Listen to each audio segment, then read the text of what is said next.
SC వర్గీకరణ అంశము తెలుగు రాష్ట్రాల్లో అత్యంత దుర్మార్గమైనటువంటి పరిస్థితులు తీసుకొచ్చింది. వర్గీకరణ అవసరమా?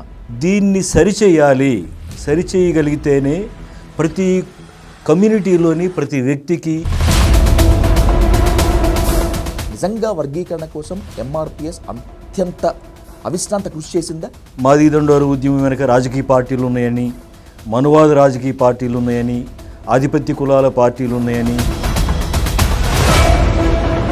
మేజర్ లోపం ఏంటంటే రెండు మహోద్యమాల్ని వ్యక్తుల చుట్టూ వ్యవహారాలుగా మలిచారు. దళిత మహాసభ కత్తి పద్మారావు చుట్టూ, తెలంగాణలో ఎంఆర్పిఎస్ ఉద్యమం మందకృష్ణ మాదిగ చుట్టూ, ఈ ఇద్దరు వ్యక్తుల చుట్టూ మాత్రమే నడపటం అతిపెద్ద లోపం. ఎస్, మేము చదువుకున్నాము, మేము ఉద్యోగాలు తెచ్చుకున్నాము. మీరు చదువుకోలేదు, మీరు ఉద్యోగాలు తెచ్చుకోలేకపోయారు. తప్పు మాది కాదు కదా. ఇప్పుడు ఎందుకు ఈ వర్గీకరణ సమస్య అనేటువంటిది? కొంతమంది అర్హత లేనటువంటి కులంగా చిత్రీకరించే ప్రయత్నం అనేది.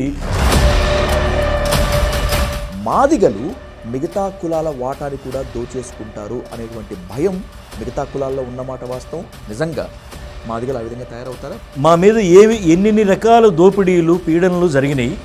దీనికి కారణాలు వెలుపల నుంచి ఎవరు?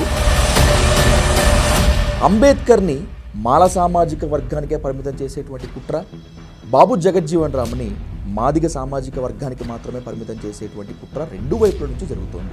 సామాన్య మాల కులస్తుల్ని రెచ్చగొట్టి మాలలకు అన్యాయం జరిగే ఉద్యమం అనే కాడికి తీసుకెళ్తున్నారు.